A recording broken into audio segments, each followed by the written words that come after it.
Welcome to the Deep Dive. We're here to bring you some clarity on, well, some complex global developments.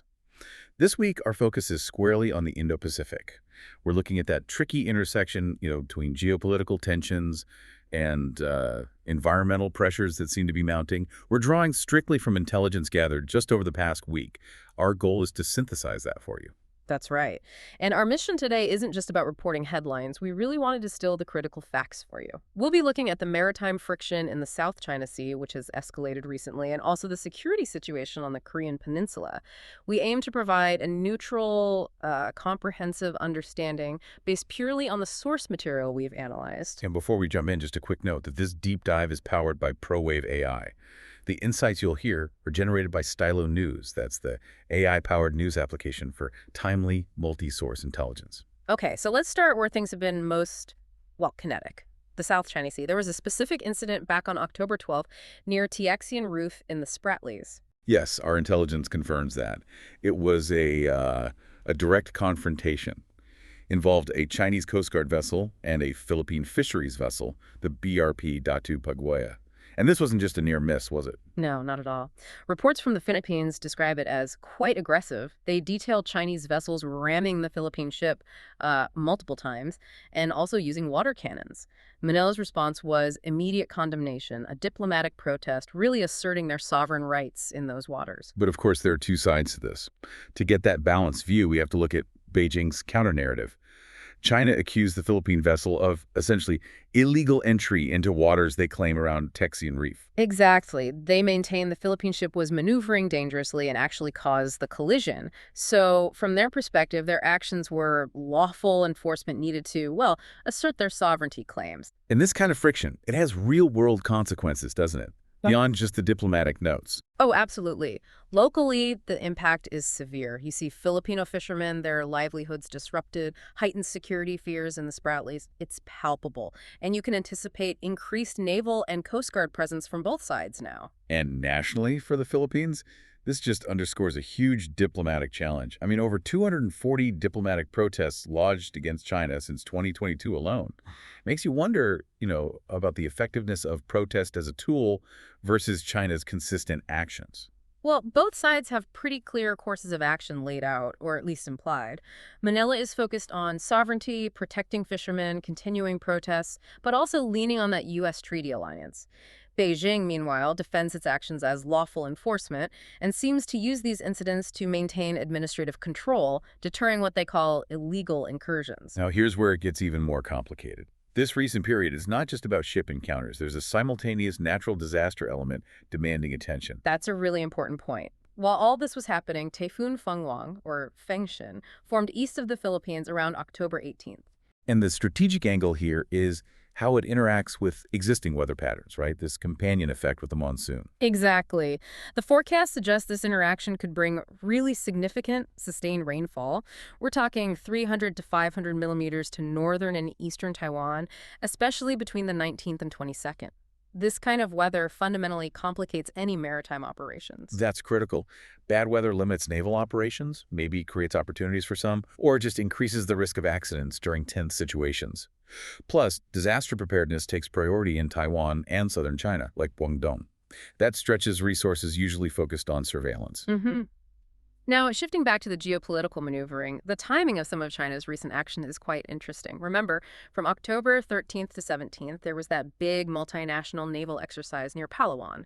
Philippines, U.S., Canada, Japan, UK, Australia, France. Right, a major show of interoperability among allies. Well, during that exact time frame, intelligence shows China covertly installed 2 yellow buoys and 2 other unidentified structures at Scarborough Shoal. This follows that 380-meter floating barrier they deployed earlier. So these aren't random placements. They're clear assertions of control over that disputed fishing area. It's that gray zone approach, isn't it? Using infrastructure, not direct military force, to establish de facto sovereignty makes a response harder. Precisely. And that assertion of sovereignty, it even extends to things like maps. Sources detail Chinese customs seizing 60,000 maps meant for export in Shandong province. That's fascinating. Cartography as a weapon, almost. The reason cited was territorial misrepresentation, specifically about Taiwan and the Nine-Dash Line. So the battle was fought with ink, too, not just water cannons. And this whole atmosphere, this heightened assertiveness, it inevitably spilled over into the airspace. On October 16th, Chinese PLA Su-35 jets intercepted Philippine reconnaissance aircraft over Huangyan Island, which is another name for Scarborough Shoal. And then just a few days later, even more serious, involving Australia. Yes, October 20th. Australia lodged a formal protest after a Chinese Su-35 released flares dangerously close to one of their P-8A Poseidon surveillance planes over the Parcel Islands. These kinds of incidents, happening in close succession, really forced the U.S. and its allies to juggle multiple hotspots, straining focus and resources. Okay, let's shift gears now to the second major area of focus, the Korean Peninsula. North Korea seems to be making moves again, particularly with a big diplomatic summit coming up. That's right. On October 22nd, North Korea conducted its first ballistic missile test in about 5 months. Launched from south of Pyongyang, flew about 350 kilometers northeast. The timing, just ahead of the APEC summit in South Korea, is almost certainly deliberate. And this comes after Kim Jong-un has repeatedly stated their commitment to developing nuclear weapons, showing off things like the Hwasong-20 ICBM. But what's really striking is how they're apparently funding this.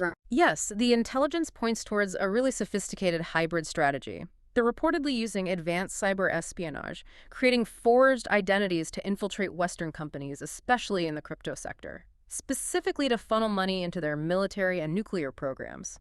So the threat is financial and cyber, not just missiles. Meanwhile, South Korea is responding with its own significant conventional deterrent. Seoul's planning to deploy the Hanu-5 missile by the end of 2026. And the specifics here matter.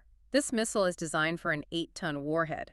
That payload size makes it a direct answer to North Korea's deep underground bunkers. It's a major step up in conventional deterrence strategy. And amidst all this high-tech posturing, the human element is still there. A North Korean soldier defected across the DMZ recently. Yes, the first reported defection since August 2024. It's a stark reminder of the ongoing tensions and the personal costs involved, even as we focus on missiles and cyber threats. Diplomatically, all eyes are on the APEC summit in Gyeongju. It feels like a potential crossroads. Indeed. And there are reports, quite noteworthy, that former U.S. President Trump's team is exploring a possible meeting with Kim Jong-un there. That certainly adds a layer of unpredictability. And this potential dialogue is happening while North Korea seems to be strengthening ties with China and Russia. There's mention of Russian military support.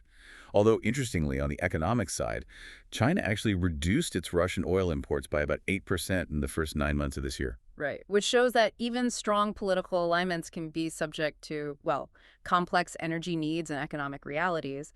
It's not always straightforward. So with all these moving parts, the South China Sea, the Korean Peninsula, the typhoon, how is the wider world reacting? What's the consensus view, if any? Well, if you look at international organizations like the UN or ASEAN, the message is pretty consistent.